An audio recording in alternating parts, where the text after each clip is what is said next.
Hello students, आज हम class 10th mathematics का चैप्टर पॉलिनोमियल्स स्टडी करेंगे, है ना। और यहाँ से किस हिसाब से क्वेश्चन बनेगा आपका बोर्ड एग्ज़ाम में, आपको ये बताएंगे।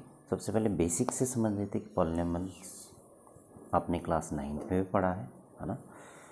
पॉलिनोमियल जो हम यहाँ पे स्टडी करेंगे सिर्फ क्वाड्रेटिक पॉलिनोमियल की बात करेंगे, जो कि क्या होगी, इस फॉर्म की होगी। क्वाड्रेटिक पॉलिनोमियल जो होता है ax² + bx + c फॉर्म का होगा, ठीक है ना।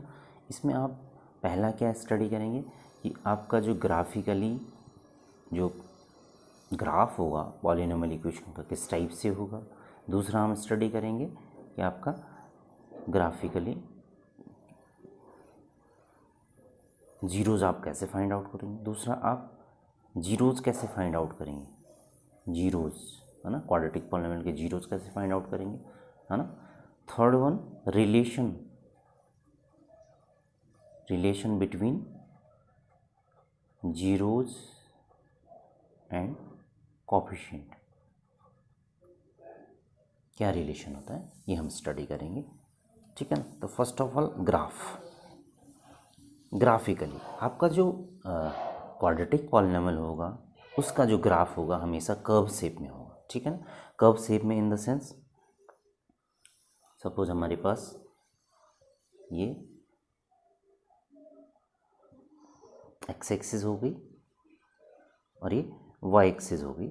आप जैसे इसका ग्राफ प्लॉट करोगे तो सपोज आपका इसका ग्राफ इस टाइप से आ रहा है, कुछ इस टाइप से ग्राफ बनता हुआ दिख रहा है ना।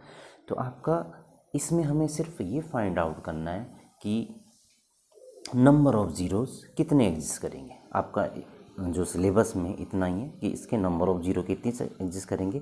तो सपोज आपकी जो पॉलिनोमियल इक्वेशन है सपोज एक्स की टर्म में, तो आपको एक्स एक्सिस में देखना है कि ये एक्स एक्सिस को कितने पॉइंट पे इंटरसेक्ट कर रहा है, क्या जो ग्राफ है।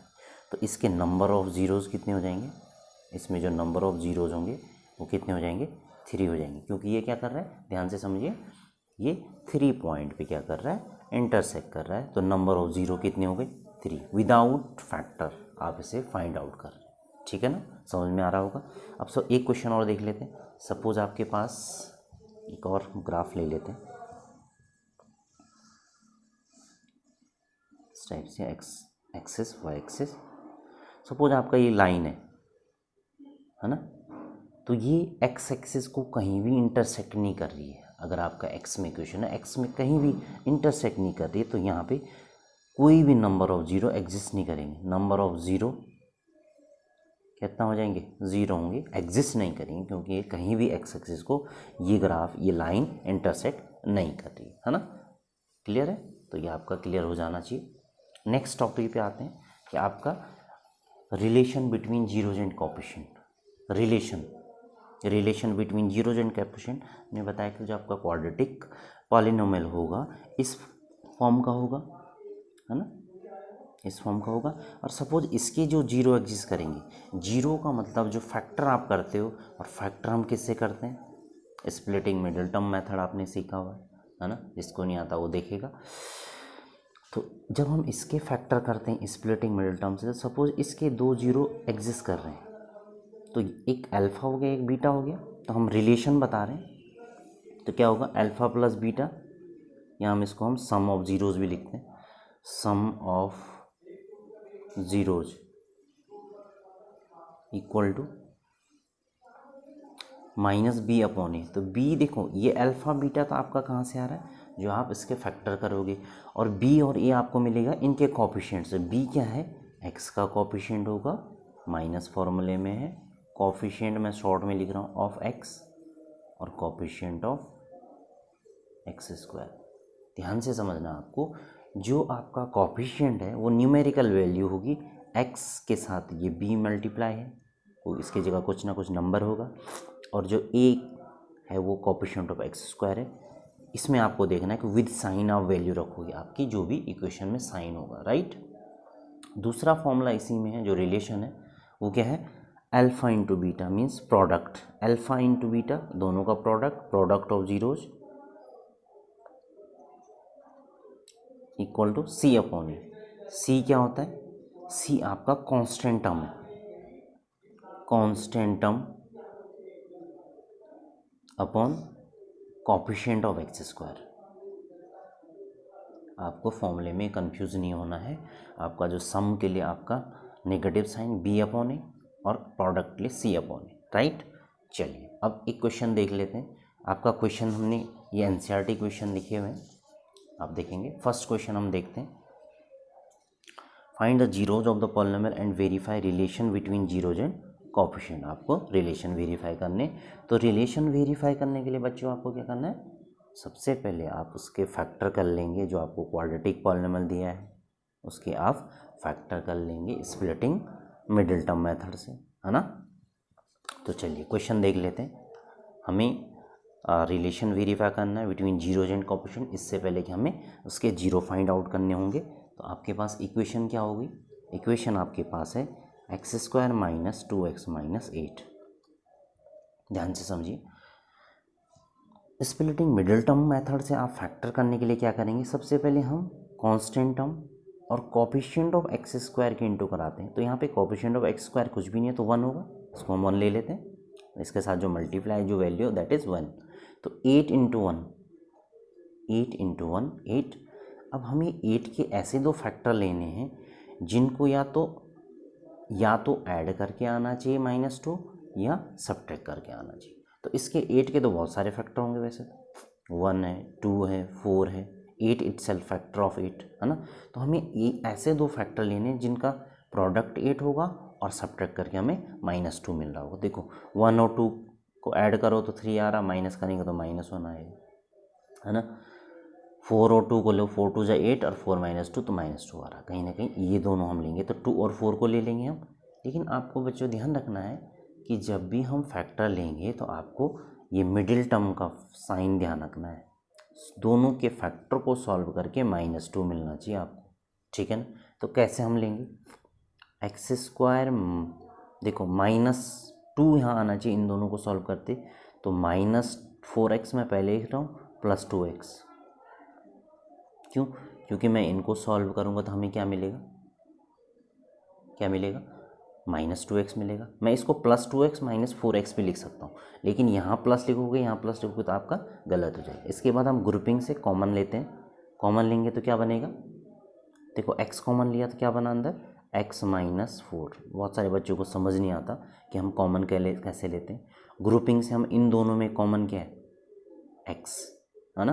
4 तो कॉमन नहीं है क्योंकि 4 यहाँ नहीं है। इसके बाद इन दोनों में कॉमन, देखो इन दोनों में x तो कॉमन नहीं है, क्या कॉमन है, 2 खुद का भी मल्टीपल है और वो उसके मल्टीपल में 8 भी आएगा, है ना। तो 2 कॉमन होगा तो अंदर क्या बचेगा, x -4। ये दोनों जो फैक्टर हैं सेम आने चाहिए। अब x -4 पूरे से कॉमन हो जाएगा, x -4 पूरे से कॉमन हो तो क्या बनेगा, x -4 हमने कॉमन लिया, अंदर बचेगा आपका x + 2। अब जीरोज़ कैलकुलेट करने के लिए हम क्या करेंगे, इसको 0 को इक्वल रख देंगे। x -4 अगर 0 के इक्वल है तो x की वैल्यू क्या होगी, इसको ट्रांसपोज कर देते हैं, साइन चेंज हो जाता है, आप सबको पता है। अगर नहीं समझ आता तो इसकी वैल्यू, इसका साइन चेंज हो जाते हैं ट्रांसपोज करने पे, जहाँ पे इक्वेशन होती है। x + 2 को 0 के इक्वल रखा, दोनों को 0 के इक्वल रखते हैं। x + 2 अगर 0 के इक्वल है तो इसको ट्रांसपोज किया तो क्या होगा, x = -2। अब क्या करना है बच्चों, आपको एक को अल्फ़ा ले लेना है और दूसरे को बीटा ले लेना है। क्यों, हमारे फैक्टर तो हो गए। इसके बाद हमें क्या करना है, रिलेशन वेरीफाई कराना है। तो रिलेशन कैसे वेरीफाई होगा, हमको फॉर्मूला बताया था, अल्फ़ा + बीटा = -b/a और अल्फ़ा बीटा c/a। तो b और ये कहाँ से हम ले रहे हैं, क्योंकि हमारी जो जनरल इक्वेशन है क्या है, ax² + bx + c हमारी जनरल इक्वेशन है, ठीक है ना। क्लियर है। तो आपको पहले फैक्टर करने सीखने, फिर रिलेशन वेरीफाई इजीली हो जाएगा। तो रिलेशन वेरीफाई करने का मीनिंग है कि हमने अल्फा और बीटा जो भी निकाला उसके रिलेशन वेरीफाई करना है। कैसे, फॉर्मूला लिख लेते हैं, अल्फ़ा + बीटा = -b/a, ये आपको ध्यान रखना है, और अल्फ़ा × बीटा कितना, c/a, ठीक है ना। अच्छा, अब अल्फ़ा और बीटा हमने क्या लिया, और इक्वेशन हमारे पास, देखो हमारे पास इक्वेशन ये थी, इक्वेशन तो ये थी। इससे a b और c लिख लो आप पहले। देखो a क्या है, 1, ax² माइनस देखो a x square plus b x plus c जो इक्वेशन है उससे कंपेयर करते हैं, तो A1 B कितना है -2 और C कितना है -8, तो A = 1, इसको मैं यहाँ लिख ले रहा हूँ ताकि आपको कन्फ्यूज़न हो, -B और C कितना है -8। अल्फ़ा और बीटा तो आपने जीरोज़ जो निकाले, क्या निकाला अभी क्वेश्चन में, अल्फ़ा कितना निकाला, अल्फ़ा हम किसी को भी ले सकते हैं, और बीटा कितना कैलकुलेट किया आपने -2। तो देखो सम ऑफ ज़ीरोज़ कितना आ जाएगा, दोनों का सम देखो, अल्फ़ा कितना है 4 है -2। अब वैल्यू आप यहाँ से डालोगे, b कितना है, देखो माइनस साइन फॉर्मूले में b कितना है -2 अपॉन a कितना है 1, इसको सॉल्व किया कितना आ रहा है 2, और ये कितना आ रहा है 2, तो रिलेशन वेरीफाई हो गया। रिलेशन वेरीफाई होने का मीनिंग ये है कि लेफ्ट हैंड साइड क्या होना चाहिए, राइट हैंड साइड के बराबर होना चाहिए। वेरीफाई हो गया। अब प्रोडक्ट के लिए देखिए, प्रोडक्ट कितना, alpha into beta equal to C upon A, formula alpha कितना है 4, बीटा कितना है -2। अब उधर से देखिए कोएफिशिएंट से वैल्यू रखते हैं, सी कितना है -8 और ए कितना है 1, सी कितना है -8 और ए कितना 1, दोनों इसको मल्टीप्लाई करो और ये एज इट इज़ -8, तो left hand side equal to right hand side, ये रिलेशन क्या हो गया, वेरीफाई हो गया। राइट, क्लियर है। एक क्वेश्चन हम और देख लेते हैं, इससे रिलेटेड आपका क्लियर हो जाएगा, क्योंकि इससे क्वेश्चन बनेगा ही बनेगा कि जीरोज़ कैसे क्या ज़ीरोज़ होंगे, और relation between zeros and coefficient, वो MCQ बेस्ड क्वेश्चन में पूछ सकता है। सेकंड क्वेश्चन देखते हैं। आपके पास क्वाड्रेटिक पॉलिनोमियल दे रखा है और इसको ज़ीरोज़ फाइंड आउट करने, तो आपको देखना ये वाला जो क्वेश्चन है इसमें इसने ऑर्डर प्रॉपर ऑर्डर में नहीं, क्योंकि सबसे पहले x की सबसे बड़ी पावर आती है, फिर उससे छोटी, और फिर लास्ट में कांस्टेंट टर्म, तो इसको हम पहले लिखेंगे और इसको बाद में लिखेंगे। तो क्वेश्चन देख लेते हैं। देखिए क्वेश्चन क्या है, सेम वही करना आप